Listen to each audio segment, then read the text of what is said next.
Hello, thank you for coming to my channel. I'm going to be reviewing Magnolia by Paul Thomas Anderson. This is the first film that I reviewed, and I plan to do many more. So please, I'd be grateful if you came back and watched some more if you like this one. Magnolia was a remarkable film for many reasons. It came out in 1999, nearly 20 years ago, and it's the story of several disconnected characters, or seeming disconnected characters, living out their lives in the San Fernando Valley in Los Angeles, and explores some deep themes around mortality, around chance, around connectedness, and it does so in a way which is not particularly explicit, but very, very powerful and meaningful in its own way. Now, I think this is interesting because often when we talk about these kind of deeper topics around, is there any meaning to life? What's the purpose? Is everything just chance? You tend to have cases where people are quite divided. People will come down quite heavily on either side, and so it therefore tends to not be a very subtle discussion. Magnolia turns that on its head, and essentially it brings out a certain perspective, but you never completely know for sure exactly what it's telling you, and it presents that perspective in a very subtle, very human way, emerging out of relationships rather than being presented in any kind of direct way. And I think that's a very powerful way of dealing with these issues. So this review, I'm going to assume that everyone who listens to this has seen the movie. It's going to contain spoilers. It's not going to be a review of the content or a summary of what happens, but I'm just going to be analysing and interpreting the main themes and then some specific elements of that which I think express some quite powerful ideas that struck me when I was watching the film. So hopefully that's okay. It's not going to be the place for a direct summary, but if you've seen it and you want some maybe further insight into what it means from someone else's perspective, this is probably the place to be. And so Magnolia fundamentally deals with the issue of randomness and purpose and order in the universe. It starts with a few cases of horrific events that have happened, and essentially raises the questions to whether these events are random or whether they're coordinated, whether there was a human intention behind them, a human coordination or conspiracy, or whether there was something more, or whether it was complete chance. And with that framing, which is not connected to the rest of the, it is connected, but it's not connected in terms of subject matter, in terms of the characters and the actors to the rest of the film that follows. That sets up in the watcher's mind the question of is this happening from chance? Is it happening from coordination? Is it not, etc. And so I think what lies behind this film is the question of whether our actions have any meaning in life, whether we are held to standards of value and morality, or whether we can do what we want because everything is just chance. And the film explores this through the relationships, through the parental relationships of a series of characters in the San Fernando Valley who are all connected to each other.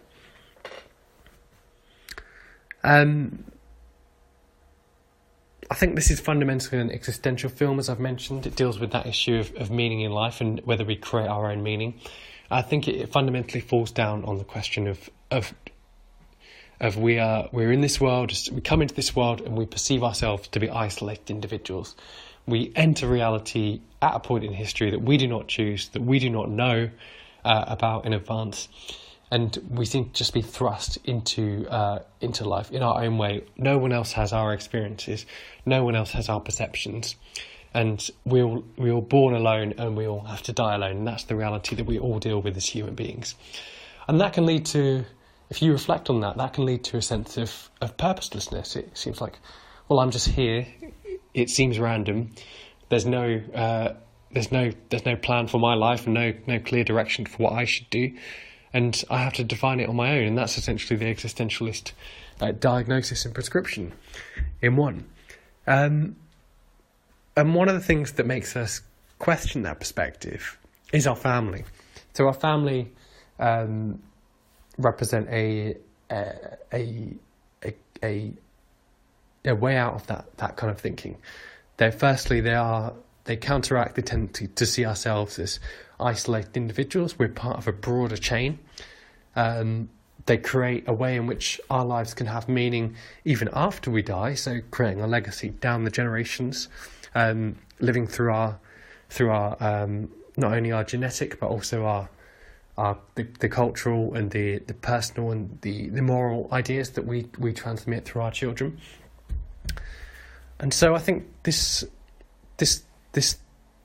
question of meaning and coincidence and purpose is fundamentally connected to family, and that's the main thrust of the film that Magnolia that it discusses.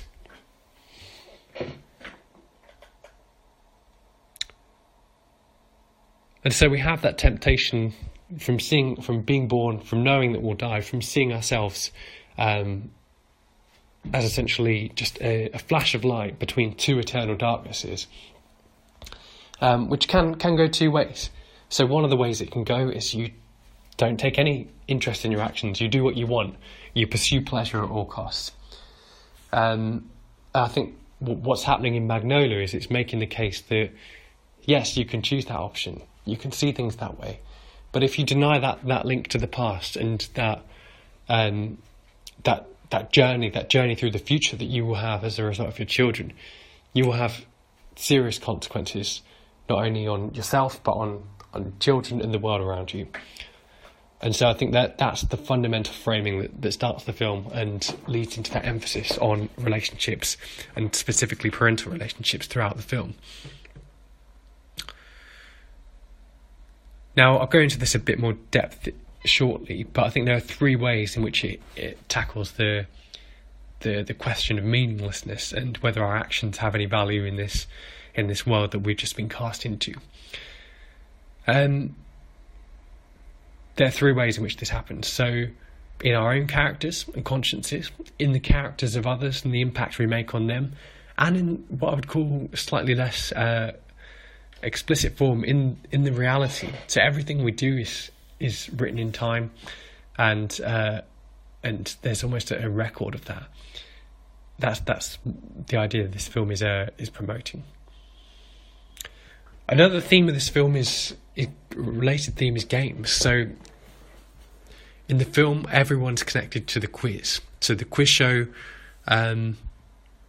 is on everyone's TV, and the two main parental characters are Jimmy Gator and Earl Partridge. Jimmy is the host of the show, the long-standing public face of the show. Earl is the producer, so the ultimate force behind the show. And these are both, they're fathers of the game. They can be seen as those who have invested their lives in a game. And what's the purpose of a game? It has no purpose. It's the one thing in life that we do. A game is the one thing we do for its own sake, or one of the few things that we do for its own sake, for no external purpose. A game is played simply to be played, and that is. And by having these two characters play such a prominent role in the creation and the bringing to life of this game, this connects their fundamental the view of life to of meaningless view of life to them, the world.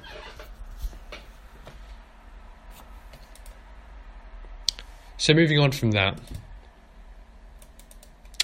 I mentioned the three ways in which we know that the characters end up knowing that their actions have consequences. And the first was in their own characters.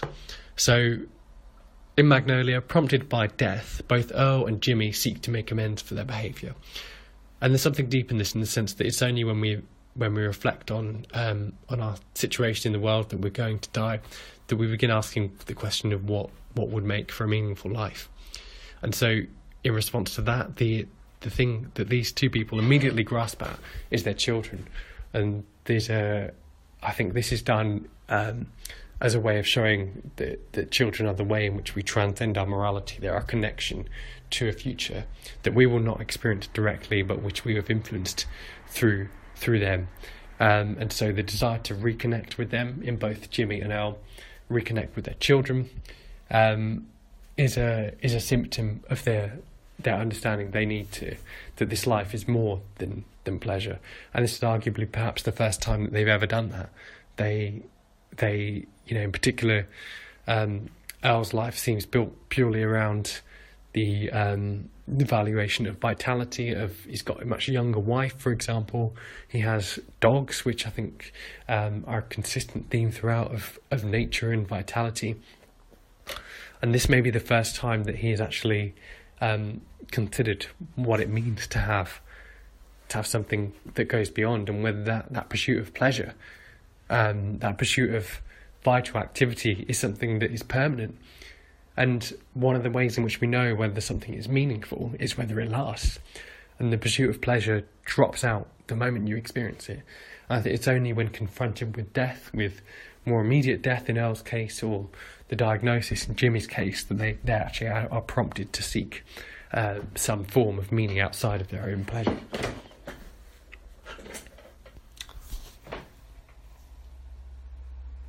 And the second way we see this in the characters of others. So the film essentially asks the question of whether we can pursue this, whether we can act as if life has no meaning. And if it doesn't, then we can do what we want. That's the existentialist prescription. You define reality. You define what's meaningful for yourself, and that can be that can take the form of direct pleasure if you wanted to. It can take the form of great achievement, or connection to others as well. But for most people, why would you, if everything is completely equal in terms of its meaning, why would you choose anything other than yourself if you don't believe there's an embedded purpose? And so we see in the impact of this behaviour, of Earl's and Jimmy's behaviour on their children, we see the meaning of this. And I would argue that this Karl Marx had the famous quote that history repeats itself, first as tragedy and then as farce. And we see that clearly in the actions and their impact on the children of the two patriarchs of randomness that Earl and Jimmy represent. So there are a few children in this film, whether they're all grown children, they're adults now, who bear the burden of parental mistakes. The main three that I'll focus on are Frank. So Frank TJ Mackey, he's Elle's son. Claudia Wilson Gator, who's Jimmy's daughter, and Donnie Smith, who is a former quiz kid whose parental relationships aren't shown explicitly in the film, but there's a bit of detail on how his parents used him for his intellectual abilities and made him perform in quiz shows, etc. We see in quite acute form the impact that these actions have had on children.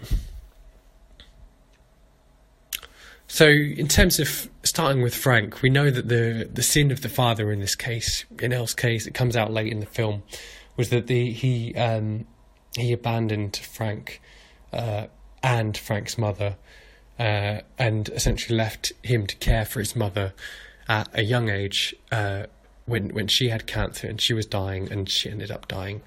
And he wasn't around. He wasn't there to support. He abdicated his responsibility as a father, and Frank was left to do that. And Frank T.J. Mackey, he grew up to be a misogynist, almost cult leader of young men. So he would represent something like the MGTOW movement, a glorification of sexuality, and the power of the masculine over the feminine, which is on the surface of it very bizarre, in the sense that it's, if you look back at this history, what happened to him, it was his father who let him down. It wasn't his mother. And yet he seems to take on the characteristics that the father displayed, that the selfishness, the abdication of responsibility, the treating women as if they're just something to be used and to be cheated on, rather than any more fundamental or deeper value. And yet you may expect him to therefore sympathise with the treatment of his mother, and develop a perspective which is much more conducive to supporting females. But actually the opposite happens, and he becomes a misogynist, a deep misogynist.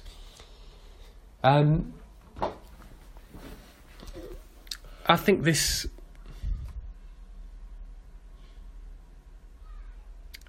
represents something deeper in...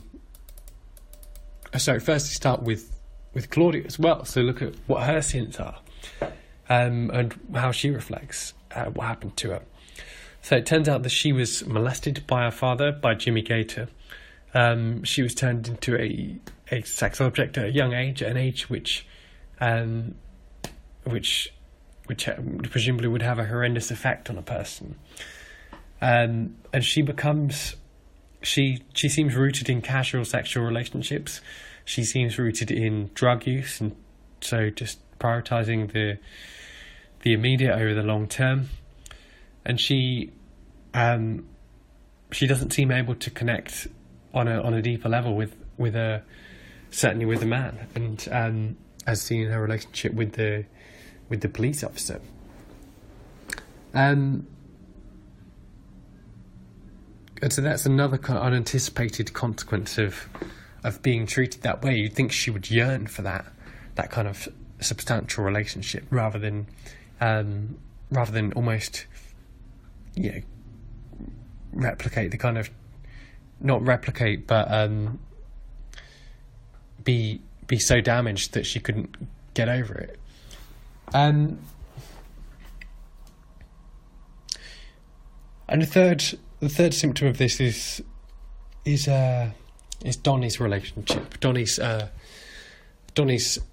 character, and how he ended up where he is. So he was a former quiz kid who was used by his parents. His parents stole the money that he won by performing so well on quizzes. And what this suggests is that they stole his youth. They stole his unique value that he added as a child, which is that he was a smart child, that he was an intelligent boy, a knowledgeable boy who was able to perform in public. And they used that for their own selfish ends. And that... So he not only has a permanent identification as that quiz kid, because he was never able to go beyond that. His parents, they did something with...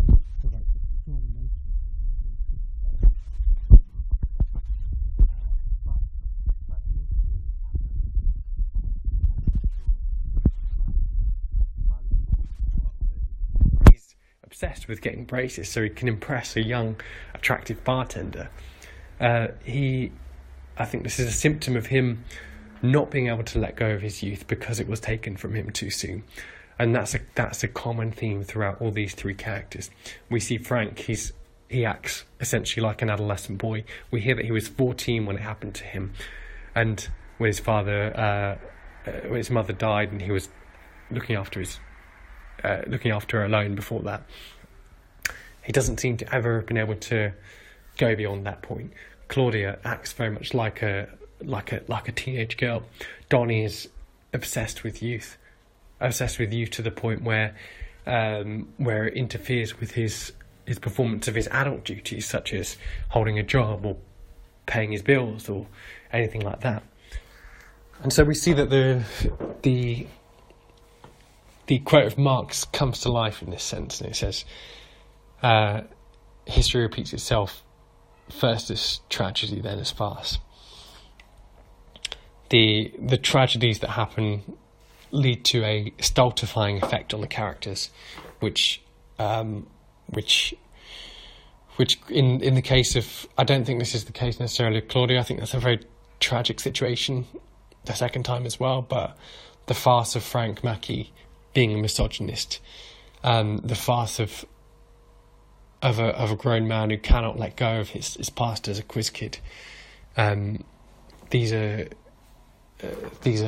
consequences of the actions of the fathers, and they show that in the deepest and the most distorted way. I think another interesting thing about this film was the use of the symbolism within it. So we see at Earl's house the dogs are everywhere. There's at least 4 or 5 dogs around him at all times, and I think they can be seen as not only as substitute children, but also a clue to what Earl values in a child as well. If you look at what a dog is, for example, a dog is 2 things. A dog can be your best friend or the most loyal companion that a person can have, but they're also animals, and they're impulsive. They can be threatening. They can be damaging when provoked, and they never grow beyond that state. That's what they are. I think there's an explicit comparison drawn between the behaviour of dogs and the behaviour of Frank. And so Frank, when he's talking to the interviewer, for example, he's restless, he's holding his tongue out almost like a dog, and is bizarre. And the reason why that is because it's almost like Frank has gone to idolise. Frank has never been able to let go of the impact of what his father did, and so he takes on he feels that rejection from his father, and he wants to be what his father loves, which is clearly canines, and so he embeds that in his personality, and he cannot get rid of it. He's remained in the state of an abused dog, unable to connect to others in a human sense, and his profession, his role as a misogynist entertainer, shows that he acts like he doesn't believe that men can be anything other than dogs. It's an expression of nihilism in another form, but in the overall context of the movie, it's an expression of the serious, substantial impact of parental actions.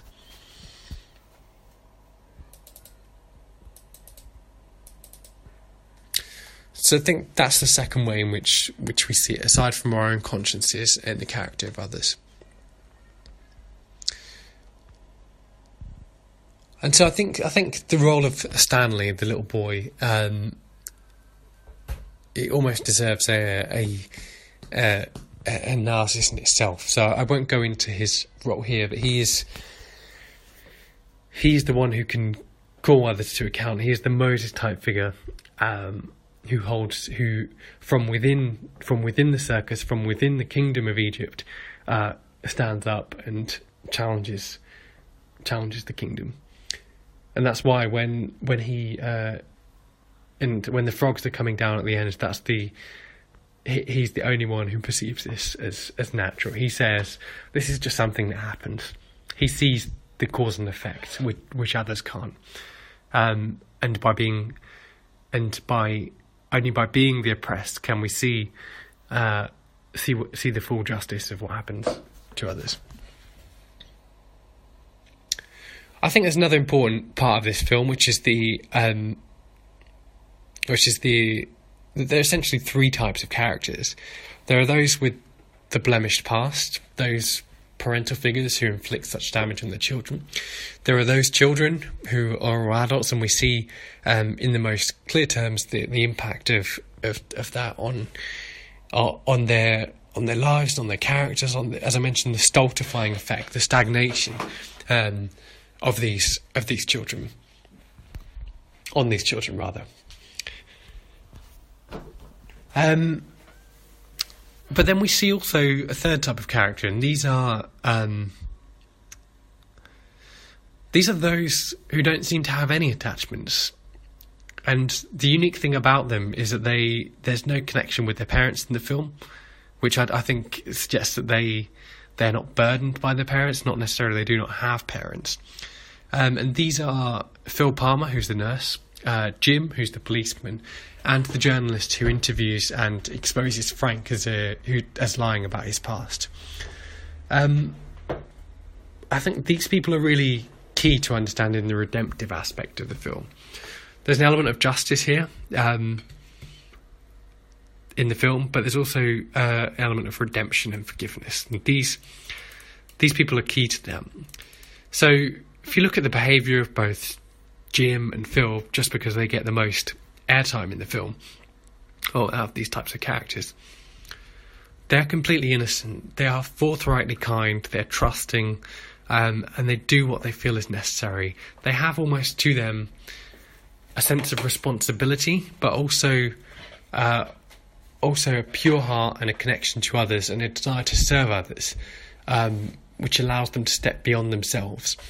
I think that's key in understanding this, that only when you are not burdened by the past, only when you either have been treated as you deserve to be treated by your parents, or you've managed to transcend that negative treatment and forgive them, only then do you become able to step out of yourself and be of service to others, and to see the whole picture and to help from them.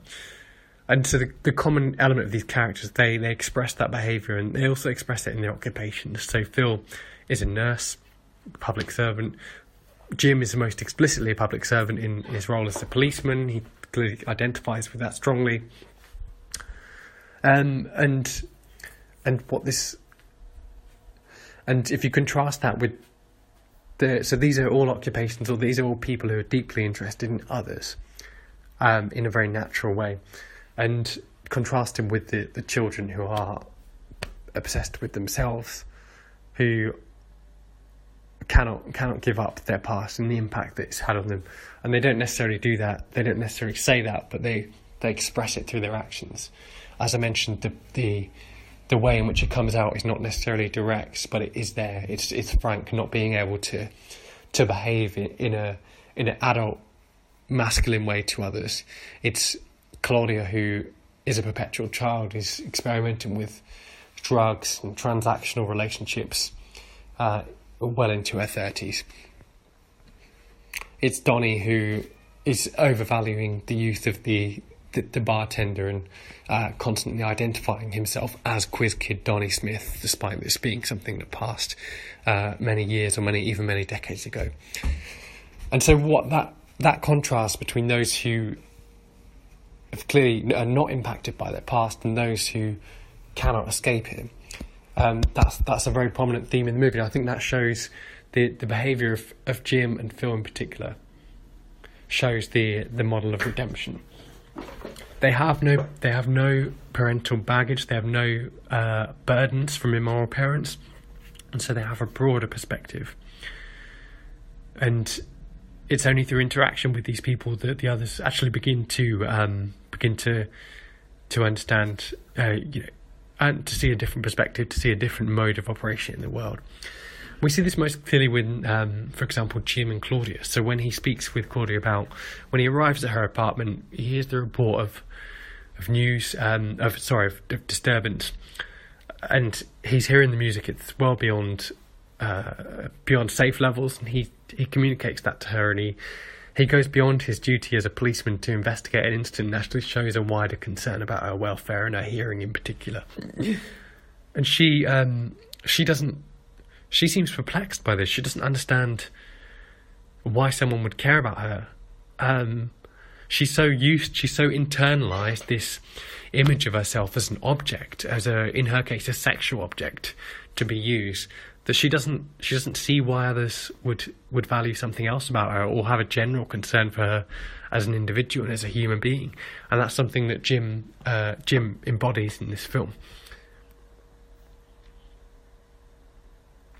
There are signs that this innocence and this broad, intuitive concern for others, which is fundamentally stems from a healthy place, that it could be distorted. So we look at how Phil, for example, naively connects Earl and Frank without concern, without understanding the broader consequences and the effect on his wife.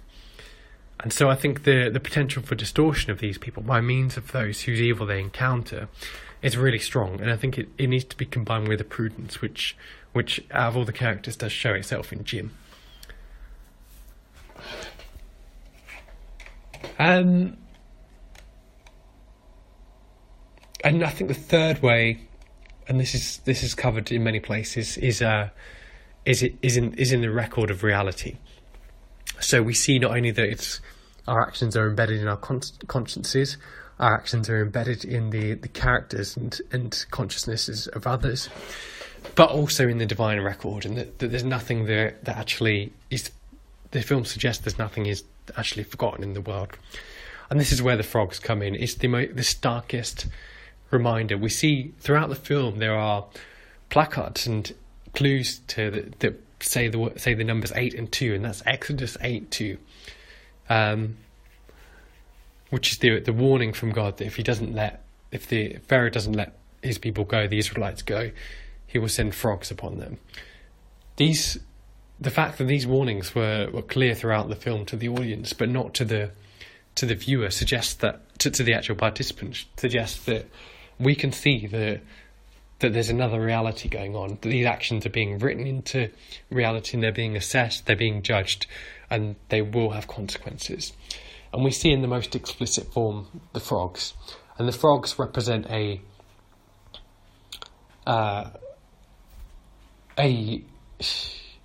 represent three things. They represent that all actions are written into reality, that they're somewhere, that they are in time, and they cannot be taken out. They represent judgment. So it's clearly a painful thing for many people to experience this, a plague of frogs. It shows in the starkest possible way that these actions are consequential, they're important, that we do not live in a world of random chance. But also they reflect in a sense they reflect judgment, but also they reflect redemption as well. So there's a sense that only by confronting the reality of meaning and purpose in the clearest way, can we possibly move beyond it and be redeemed. And this is why the frogs perform a third role as well, which is redemption. Just at the moment when Jimmy Gator has confessed his sins to his wife, or comes close to confessing his sins to his wife regarding the actions he took towards his daughter, he's about to kill himself, and a frog comes in and knocks the gun out of his hand, showing that even when you've taken these actions, even when the consequences are so vast that no one is ever completely written off, that the actions are known, that they're recorded, but that no one is ever completely dismissed from reality. They also stop Donnie Quizkid Smith from robbing his old workplace, and they also they provide a basis for arguably the most prominent human agent of meaning, the policeman, to help Donnie and to forgive him and to exercise that judgment about whether something is driven, whether he should be put in prison or whether he should be forgiven. And so broadly, as well as representing the power, the hidden power that lies behind all things, the frogs also represent the power of redemption, and the dual nature of that power as both justice and mercy, justice and forgiveness.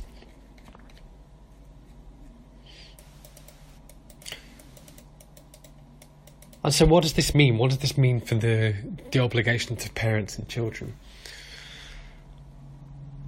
So Stanley, when he says to his father, you need to... Essentially, he confronts his father and asks him for for better treatment. The lesson here is that parents need to love their children unconditionally, to value them as individuals, to not use them as for ulterior motives, and to help them develop as adults, into adults, rather than keeping them in their place. And the link is drawn here explicitly in the characters. I mentioned a few times, we see most powerfully in these characters that they have not grown. They have not become adults. Despite them being physical adults, they are emotional children.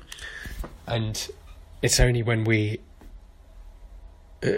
support our children to make that transition, when we actually see them as, I think there's a deeper point about seeing the world as meaningful and seeing the future as valuable, and children as being the way in which we influence the future, the way in which we extend our legacy. Only if we see the world in that way can we actually develop them into what they need to be, rather than just keeping them in their place. And what are the obligations of children? And so one thing that is clear in this is that, though my view is that the obligation is on the parents, we see that even in adult children, they're not willing to confront, they're not willing to address what's happened to them in any sense. They take ways out which